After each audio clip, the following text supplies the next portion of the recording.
Bonjour tout le monde. Donc, comme de nombreuses personnes me l'ont gentiment demandé, je suis venu présenter mes excuses parce que la dernière fois,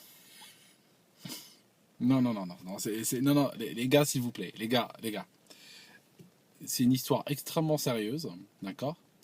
Euh, L'Africain est sorti du giron du rire. On n'a plus le droit de rire de l'Africain. C'est quelque chose d'extrêmement sérieux, hein. D'accord. Je pense qu'en France, le métier d'humoriste doit être un des métiers le plus dangereux au monde. Il va falloir le classer. Il faudra pratiquement les exonérer d'impôts, les humoristes, parce qu'ils pratiquent un métier utile mais dangereux. Alors, je vous disais donc que je m'excuse d'avoir été pris d'un fou rire, hein, ceci à mon corps défendant. Quand je vous ai parlé donc de Somaliens qui s'étaient noyés dans un accident de barque. Voilà. Ouf, voilà. Ceci. Donc j'ai fait un monde honorable, ça suffit comme ça. Je suis quand même, pour les gens qui me critiquent sur ça, je suis quand même admiratif devant votre sens de l'humanité. Je pense que vous avez passé la nuit à pleurer. Je pense que vous avez éteint la télévision aussi et la radio, n'est-ce pas? Vous avez allumé peut-être une bougie, vous l'avez mise à la fenêtre. Voilà, je me sens tout à fait. Je me sens rien devant des gens avec une telle humanité. Moi, le type qui s'en fout complètement de ces choses-là, vous comprenez? J'ai été insensibilisé à force de voir la violence, à force de vivre dans un monde égoïste et violent. Je suis devenu complètement sensibilisé. De sorte que lorsqu'on m'a dit que 300 Somaliens s'étaient noyés dans la Méditerranée, c'est vrai que je confesse, hein, je confesse. Hein, je ne sais pas si c'est pire de rire ou de confesser des choses comme ça, mais j'ai, ça m'a fait ni chaud ni froid, vous comprenez ce que je veux dire? C'est mal, hein, c'est mal. Si vous pensez qu'il y a quelqu'un qui peut me soigner, si vous pensez qu'il y a un endroit où je peux prendre rendez-vous, puis aller dire ça et essayer de me soigner, de sorte que la prochaine fois, quand ça arrivera, je dis que la prochaine. Oui, voilà, on est sérieux quand même, c'est sérieux, sérieux. Ok, que la prochaine fois que ça arrive, que, que je pleure, je veux dire que je pleure et que je fasse des vidéos de pleurniche et tout ça, ça serait une très bonne. Je pense que ça serait une très bonne chose pour moi. Ça me permettra de me réinsérer dans la société, ça me permettra de sentir que je suis quelqu'un de normal, hein, parce que voilà, je veux régler ce problème et donc je compte sur votre aide et votre générosité dans cette épreuve que je suis en train de traverser, qui est en fait que je suis devenu extrêmement insensible à un nombre de drames qui se passent dans notre planète. Voilà, donc c'est la séquence pleurniche obligatoire. Donc voilà, là, je pense que je suis carré. Là, je vais recevoir mon certificat de pleurniche par email et je vais l'accrocher chez moi. Leonarda. Leonarda, c'est ça? Il y a une gamine qui a été expulsée de France. J'ai trouvé très marrant comment les gauchistes abordent le problème de l'immigration illégale. En fait, j'ai l'impression que cette histoire de gamine qui a été expulsée est un piège, en fait. Est un piège très malsain. C'est-à-dire que aujourd'hui, Hollande a fait une déclaration. Juste pour comparer, juste pour vous donner deux tableaux qui permettent des comparaisons. Hollande a fait une déclaration en disant que la France allait accueillir 500 réfugiés syriens. Alors,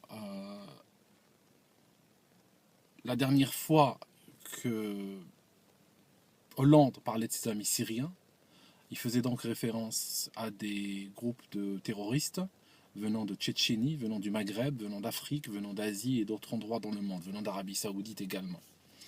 Donc, ce sont des groupes terroristes qui sont en train de massacrer les civils en Syrie. Et donc, je me dis, est-ce que Hollande, en voulant accueillir 500 réfugiés, c'est quoi la logique d'un côté de financer et de soutenir les terroristes qui massacrent les gens, et d'un autre côté, ouvrir 500 places pour ces mêmes gens? mais en réalité, les places ne seront pas ouvertes pour les réfugiés syriens, pour les vrais réfugiés syriens. Donc ça, je pense que vous avez bien compris. Ce sera 500 places qui seront ouvertes pour des terroristes qui ont envie d'arriver en Europe et de se faire une santé. Donc ce qui se passe aujourd'hui, c'est que en clair, Hollande va accueillir 500 Al-Qaïda en France. Parce que pour lui, il faut bien comprendre dans sa logique, les victimes, c'est Al-Qaïda. D'accord? Donc, tout ce qui est blessé, tout ce qui est terroriste blessé, tout ce qui est terroriste qui a envie de venir en Europe sans montrer de papier, sans montrer de passeport, sans montrer rien du tout, juste débarquer, faire un petit coup de pleurniche, hein, un petit peu comme j'ai fait au début de cette vidéo, faire un petit coup de pleurniche et puis obtenir l'asile et puis 6 mois plus tard le passeport français, eh ben, aujourd'hui, ils viennent de recevoir un message très clair de Hollande. En même temps, qu'est-ce qu'on fait pour montrer qu'on est dur, alors qu'il y a plein de gens qui défient l'autorité en France, alors qu'il y a plein de gens qui n'ont rien à faire là, il y a des criminels, il y a des gens en prison et tout ça qui seraient bien mieux renvoyés chez eux et que on aurait compris s'ils l'avaient fait avec une détermination extrême. Qu'est-ce qu'on fait? On va chercher une malheureuse gamine de 15 ans et où je vous le demande, en pleine sortie scolaire. D'accord? C'est un petit peu la caricature de l'expulsion. Vous les expulsions, voilà à quoi ça ressemble. On va créer un drame et puis on le fait passer en boucle. Comme ça, la prochaine fois, quand tu l'ouvres au sujet des expulsions, on te renvoie à des images pareilles. On te dit, voilà, t'es un monstre. Voilà ce que je voulais dire aujourd'hui. C'est un peu le sentiment que j'avais sur cette affaire. Et par rapport à la dernière fois, par rapport aux Somaliens dont je vous ai parlé, j'ai dit tout simplement que, pour résumer de manière extrême, j'ai dit tout simplement que ils peuvent aller avec leur propre passeport somalien. Il y a une quarantaine de pays en paix qui leur sont ouverts où ils peuvent aller sans prendre de risques. Où ils peuvent prendre un avion, où ils peuvent prendre un bus ou un train ou n'importe quoi et aller dans ces pays. Ils peuvent s'y installer illégalement, dans le sens c'est ce qu'ils font en Europe, ou bien ils peuvent demander l'asile ou autre. Donc pourquoi venir spécialement en Europe? C'était ça un petit peu qui m'avait étonné. D'autant plus que beaucoup, c'est un constat très facile à faire, viennent en Europe alors qu'ils y sont malheureux, parce que ça ne correspond pas.